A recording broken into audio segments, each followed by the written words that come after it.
Hello friends, I am doctor Shikha Jain. Welcome to my channel chemistry point. आज हम बात कर रहे हैं स्ट्रक्चर ऑफ एटम की, chapter 2 NCERT.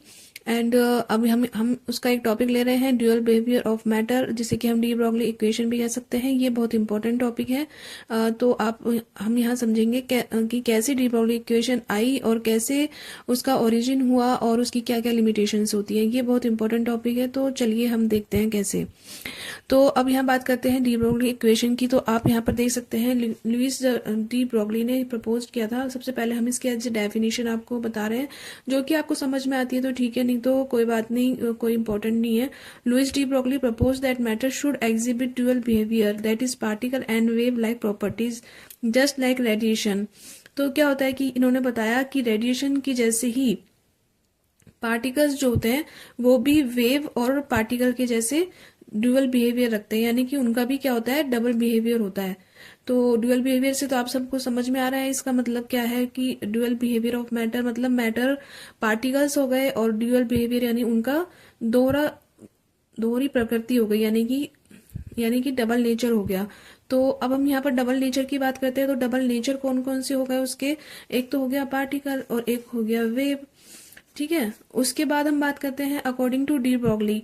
According to de Broglie क्या कह रहे हैं कि relation between the wavelength of moving particle and momentum. तो यहाँ पर क्या है, उन्होंने बताया कि जो मूविंग पार्टिकल है उसका वेवलेंथ का मतलब हो गया वेव नेचर, और यहाँ पर पी जो मोमेंटम है उसका मतलब हो गया पार्टिकल नेचर। तो उनके बीच में रिलेशन उन्होंने क्या दिया, एच अपॉन पी यानी और यहाँ पर मोमेंटम है, मोमेंटम को क्या बोल सकते हैं हम, एम वी। ओके, देन हम यहाँ पर बात करते हैं, ये क्या है, वेवलेंथ है। वेवलेंथ जो होता है वो वेव नेचर को शो करता है और मोमेंटम जो है वो पार्टिकल नेचर शो करता है। जैसे कि हम यहाँ पर देख सकते हैं कि लाइट कैसे करती है शो, वेव की तरह भी करती है और पार्टिकल की तरह भी करती है। इसी तरह से उन्होंने बताया कि जो भी एक कोई मैटर है या पार्टिकल है वो भी एज ए, यानी कि जैसे कि लाइट जो होती है वो भी वेव की तरह भी शो करती है नेचर, और लाइट पार्टिकल की तरह भी शो करता है। उसी तरह से हम कह सकते हैं कि जो पार्टिकल या मैटर है जो वो भी वेव की तरह भी नेचर शो करता है और पार्टिकल की तरह भी मोशन करता है। तो अब हम बात करते हैं आगे कि और एक्चुअली ओरिजिन ऑफ डी, हम क्या बात कर रहे थे, origin of de Broglie equation की। तो यहाँ पर हम क्या लेते हैं, सबसे पहले इसके ओरिजिन के लिए प्लांक की बात करते हैं, प्लांक इक्वेशन। और Planck equation is equal to E is equal to H nu. यहाँ हमको सबको पता है कि ई एनर्जी है और एच प्लांक कांस्टेंट है और न्यू जो होते हैं इसको हम बोलते हैं फ्रीक्वेंसी। देन हम आते हैं सेकंड, उन्होंने यूज किया आइंस्टाइन इक्वेशन। आइंस्टाइन इक्वेशन क्या होती है आपको सबको पता है, E is equal to M C square, where is E is the energy and M is the mass and C is the speed of light. Okay, then अब आप यहाँ देख रहे हैं कि E और E दोनों एनर्जी हैं, तो हम इन दोनों को इक्वल कर सकते हैं, H nu is equal to M C square. उसके बाद हमें पता है कि न्यू इज इक्वल टू क्या होता है भाई, सबको पता है C अपॉन लैम्डा। ठीक है, तो हमने यहाँ पर क्या किया, H C upon lambda is equal to M C square. अब यहाँ पर आपको दिख रहा है यहाँ से C से 1C कट हो गया। उसके बाद आता है H upon lambda is equal to M C. तो यहाँ पर C जो है वो क्या है, speed of light,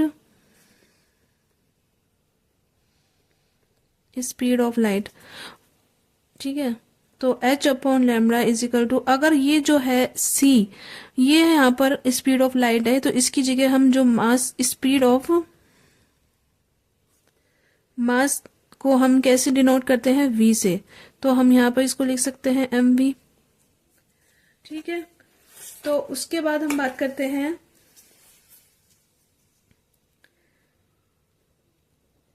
lambda is equal to, अगर हम बात करें लैम्डा इज इक्वल टू तो क्या हो गया, H अपॉन एम वी।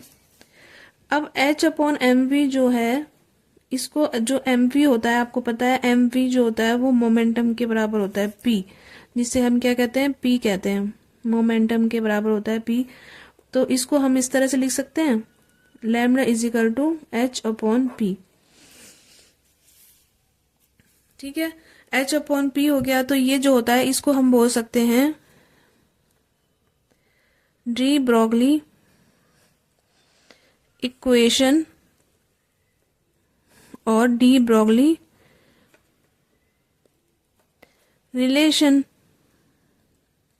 ठीक है, आपके सबके समझ में आ गया होगा आई थिंक। तो अगर आपको कुछ इसमें नहीं समझ में आ रहा है तो प्लीज आप मुझे कमेंट करके जरूर बताएं। उसके बाद हम बात करते हैं नेक्स्ट। उसके बाद हम नेक्स्ट बात करते हैं इसकी लिमिटेशन की। तो क्या होता है limitation of de Broglie equation.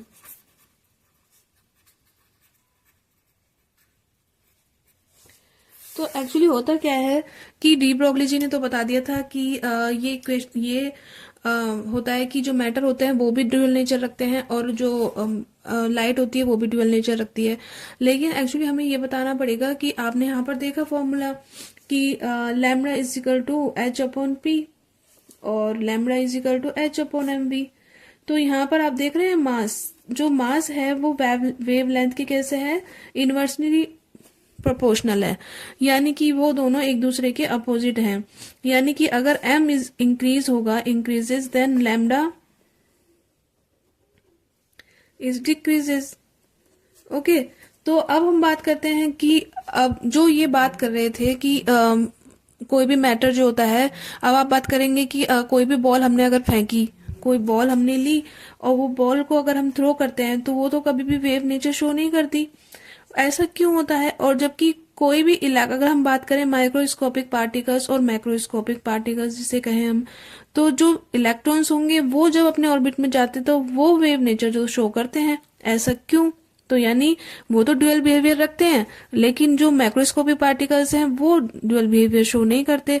ऐसा क्यों होता है? क्योंकि अब हम ये आपको बताएंगे, यहाँ पर एक्सप्लेन कर सकते हैं कि क्योंकि मास जो होता है वो मैक्रोस्कोपिक पार्टिकल्स का बहुत ज्यादा होता है, जिससे कि क्या होता है, वेवलेंथ जो हो जाती है वो कम हो जाती है। अब हम बात करते हैं कि जो मैक्रोस्कोपिक पार्टिकल्स होते हैं वो क्या होते हैं।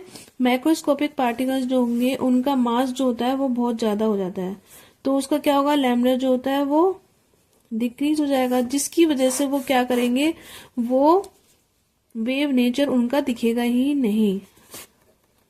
और अगर हम बात करें माइक्रोस्कोपिक पार्टिकल्स की, तो माइक्रोस्कोपिक पार्टिकल्स जो होंगे, माइक्रोस्कोपिक पार्टिकल्स जो होंगे वो क्या होगा, उनका मास जो होगा वो बहुत कम होगा। जैसे कि हम बात करें तो लैम्डा इंक्रीज होगा और उनका क्या दिखेगा, हमें यहाँ पर वेव नेचर शो होगा। तो यहाँ पर क्या होता है, अगर हम बात करें इलेक्ट्रॉन की, इलेक्ट्रॉन का आपको मास सबको पता है 9.1 इंटू 10⁻⁻34 किलोग्राम।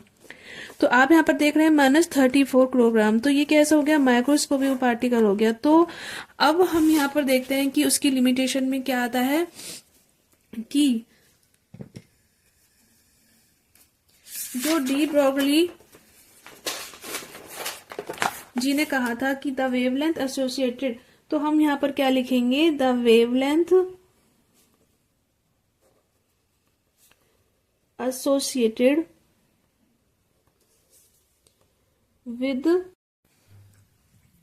तो अब आप यहाँ पर थ्योरेटिकल उसमें देख सकते हो, the wavelength associated with the material particle is measurable and significant for microscopic particles. तो इसकी लिमिटेशन एक्चुअली ये थी, देन फॉर माइक्रोस्कोपिक पार्टिकल्स और bodies the wavelength of the associated waves is shorter. यानी कि हम बात करें कि जो माइक्रोस्कोपिक पार्टिकल्स है उनकी वेवलेंथ जो होती है वो क्या होती है, देन एनी इलेक्ट्रोमैग्नेटिक रेडिएशन से कम होती है, जिसकी वजह से शॉर्टर होती है, and it can not be measured. तो इसे हम क्या कर सकते हैं, मेजर हम नहीं कर सकते। तो ये इसकी लिमिटेशंस हो गई। उसके बाद हम आपको बताते हैं कि जो आपको मेन जो याद करना है वो है ओनली, आपको अगर हम बात करें न्यूमेरिकल बेस पे, तो आपको सिर्फ एक ये फॉर्मूला जरूर लर्न करना है, lambda is equal to H upon P, जो कि क्या है, डी ब्रोगली इक्वेशन है और डी ब्रोगली रिलेशन है, जिसे कि हम सॉल्व करेंगे क्वेश्चंस।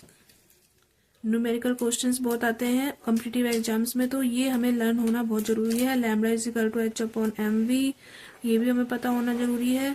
तो ये दोनों जो फॉर्मूले हैं वो आपको लर्न कर रहे हैं।